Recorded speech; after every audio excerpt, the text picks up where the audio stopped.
Salve, Pirula. Sou cristão e evolucionista, ou seja, odiado por 99% da igreja. Te admiro demais. Vendo seus vídeos da dispersão dos hominídeos, por que você acha que mesmo com tanta evidência genética e fóssil, a teoria evolutiva ainda tem tanta resistência? Isso é só no Brasil? Não, o Sérgio sabe também, não é só no Brasil, não. Isso daí tem em vários lugares, né? Os Estados Unidos é pior, né? É a pátria do criacionismo, né? O criacionismo do ponto de vista que a gente chama de criacionismo científico, né? Que não existe, né? Ou é criacionismo ou é ciência, né? Mas enfim, o criacionismo científico cria dos Estados Unidos, né? Teve até um inglês e um canadense, mas mas eles foram para os Estados Unidos, então tipo, É de lá, né? Mas seja como for, a questão no Brasil, ela perpassa esse lance É que assim, quando você está lidando com fé, a coisa muda. Porque a fé, ela prescinde de evidências. Você não precisa de evidências para você ter fé. Né?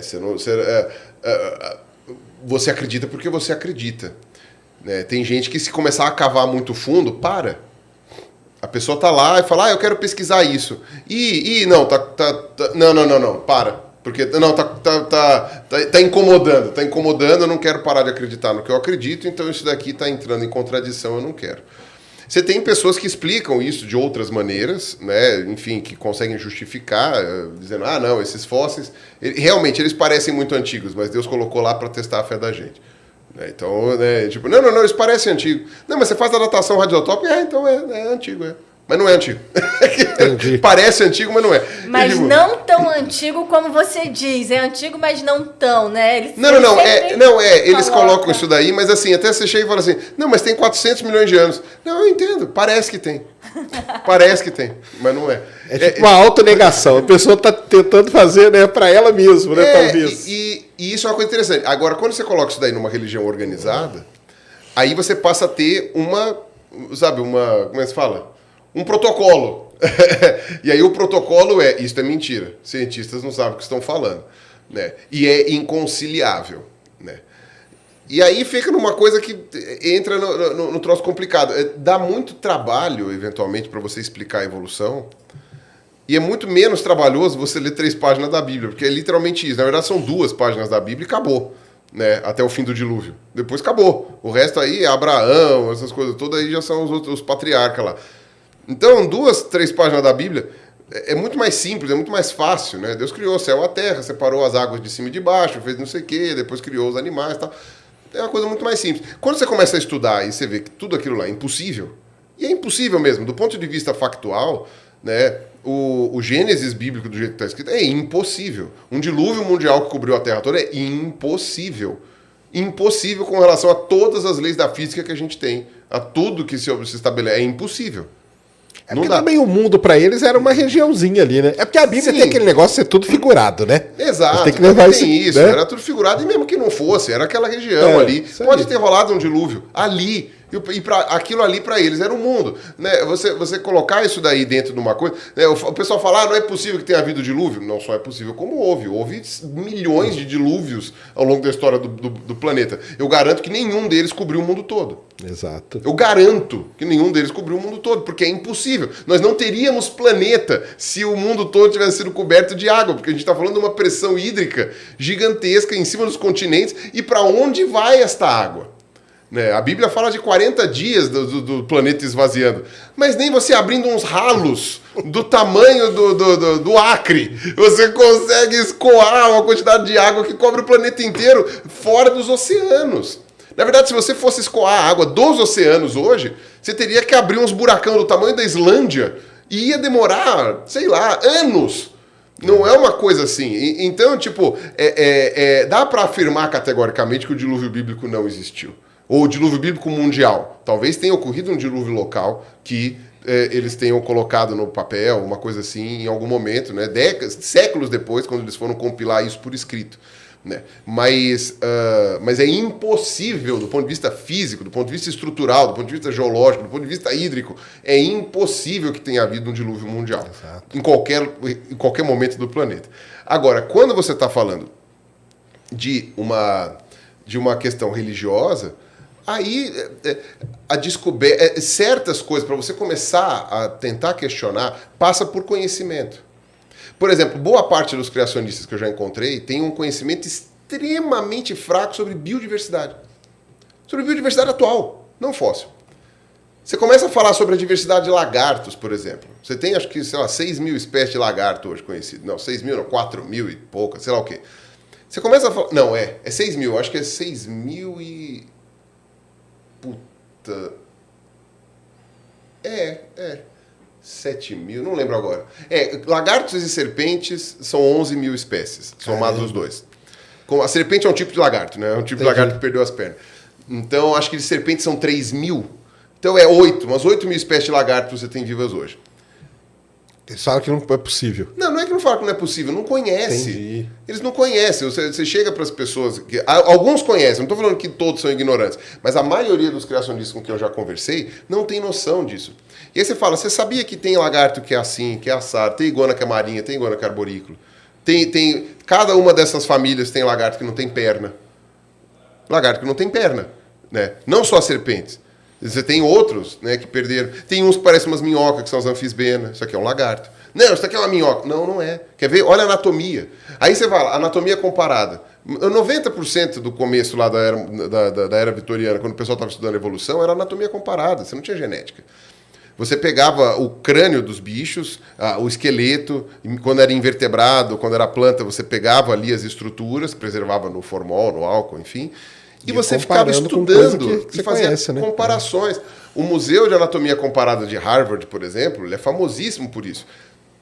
É o nome dele. Né? A anatomia comparada é uma coisa fundamental para você entender a evolução. Porque hoje você vê aquelas figurinhas do braço, né? O braço do morcego, o braço do passarinho, o braço do não sei o quê, e o criacionista olha e fala, mas bela porcaria, isso daí. Só que isso é uma comparação superficial para você explicar na sala de aula. Se você for no fundo mesmo do negócio, você não está pegando um húmero. O húmero, ele não é só um osso. Ele é um osso com centenas de estruturas diferentes, tanto macroscópicas quanto microscópicas. E você não tem só, por exemplo, sei lá, que a crista deltopeitoral, em que você inclui aqui a coisa, você não tem só a cabeça do húmero, onde ela encaixa, você não tem só aqui embaixo tal, a una, você não tem só o olécrano que passa aqui para trás tal, você não tem só essas estruturas, você também tem, por exemplo, padrão de ossificação, que você vê na embriologia, padrão de crescimento, isso daí tudo você consegue ver nos seres vivos de hoje, você vê quais são parecidos e quais não são. Então, a anatomia comparada é um negócio que você tem que estudar, demora para estudar, depende de você conhecer a biodiversidade atual. Entendeu? Quantas espécies existem, né, de lagarto, no que elas são parecidas, onde elas vivem, por quê? Aí como é que você sabe que... Aí você vai ver biogeografia. Olha, aquele que está naquela ilha é aparentado da ilha vizinha, que é aparentado do continente. Puxa vida, de onde será que vem? Aí quando você descobre a genética, não é incrível? O do continente é mais antigo, então, sei lá, tem as coisas mais primitivas do que os outros das laterais que estão nas ilhas. Cara, tudo faz sentido. Só que para isso, você tem que ler muita coisa. Ou então, o divulgador científico tem que se esfalfar. Né? Eu sou do grupo que escolhe fazer vídeos extremamente completos, abordando a maior parte possível, porque eu quero que as pessoas entendam o começo, meio e fim. Né? Isso me gera custos, porque vídeos mais longos, menos gente assiste, e eu ganho menos dinheiro. Né? Então, enfim, é uma opção. Mas é porque eu, mal de professor, eu entendo que as pessoas precisam aprender o processo. Sim. Porque, às vezes, você chega na conclusão e fala, você sabia que existem, sei lá, 3 espécies de casuar? Legal, tem um casuar grande, um casuar coisa. Eu não estou falando mal de canal de curiosidade, tá? Tem uns amigos meus, todos o pessoal assim, eu acho muito legal. Mas a minha linha de entendimento é, da onde veio o casuar? Ele é aparentado de quem? E por quê? E como? E como é que ele foi parar na Nova Zelândia? Na Nova Guiné.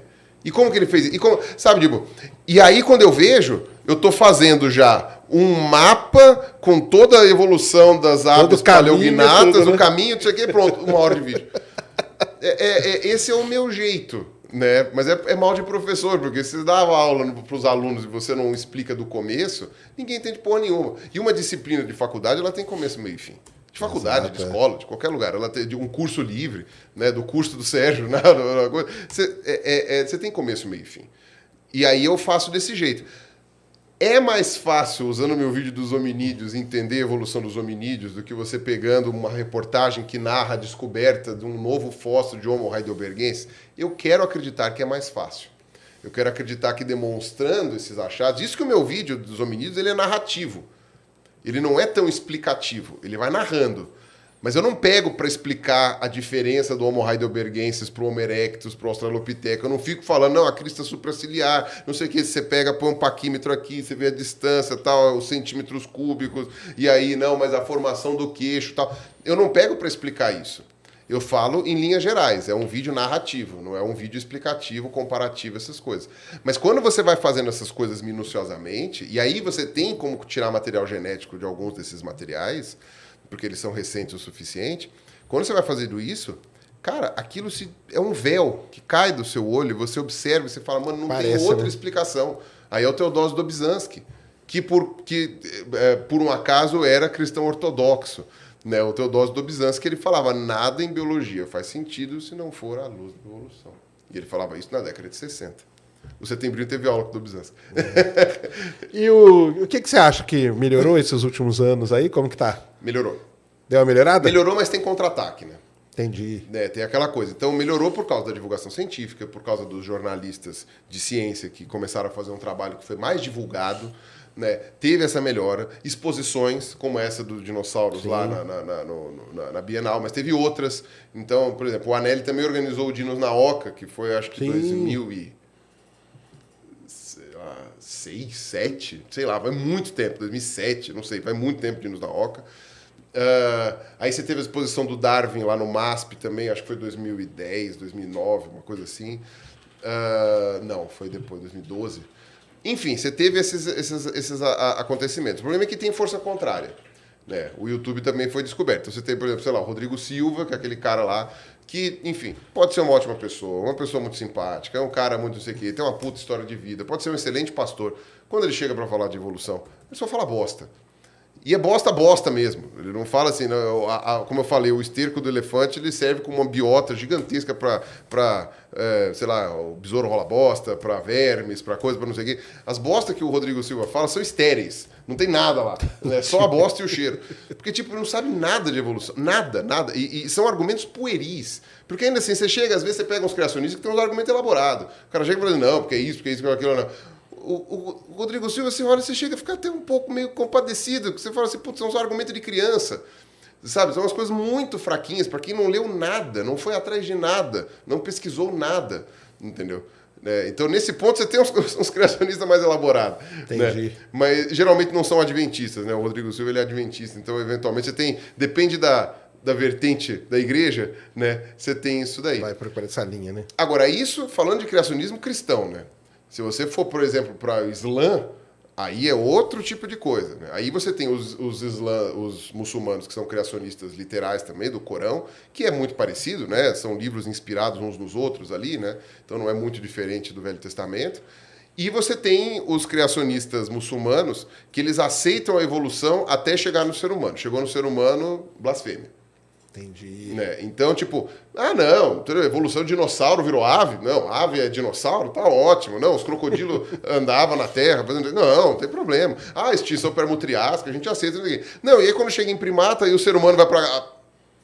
Aí não, né? Allahu Akbar. Eu falo, tá bom, então beleza, isso aqui não entra. Então você tem essa realidade em outros locais também, né? Mas, enfim, então o Brasil, o Brasil estava melhorando. Agora eu não sei as últimas pesquisas para saber se ele se manteve melhorando ou se agora esse contra-ataque, né, de grupos, de igrejas, tal, não sei o que, está piorando a compreensão da evolução. Mas eu estou aqui fazendo o meu trabalho. Vou tentando. A função é o quê? Espalha a palavra. Pega meus vídeos de evolução e passa para as pessoas que você conhece da igreja e tenta fazer elas assistirem até o final. E fala, pega argumento para refutar. Né? Então é aquela coisa, tem 2 vídeos meus que são os básicos que eu costumo falar, que aí é o vídeo de cladística, para explicar como a gente estuda evolução, e o vídeo de definição de espécie, porque definição de espécie é um troço muito difícil de trabalhar, e eu consegui resumir ali, né, com a ajuda do professor Vanin, finado professor Vanin, que foi uma perda irreparável, né? E no final das contas, vendo esses 2 vídeos, depois você começa a pegar. O vídeo dos hominídeos talvez seja o último que você tenha que mostrar, porque as pessoas ficam meio ofendidas quando chega na própria espécie. Mas dos dinossauros, por exemplo, tem 16 vídeos agora, super elaborados e tal. E de outros grupos também que eu já fiz, das baleias e tal. E o das baleias é bom porque ele é um pouco mais curto, é um vídeo só. E aí, quando você chega em ser humano, é interessante porque os criacionistas que assistem meus vídeos, meu vídeo dos seres humanos, lá dos hominídeos, é louco porque a partir de determinado ponto, até metade do segundo vídeo, né? Tem o primeiro vídeo eles vão amassar e jogar no lixo.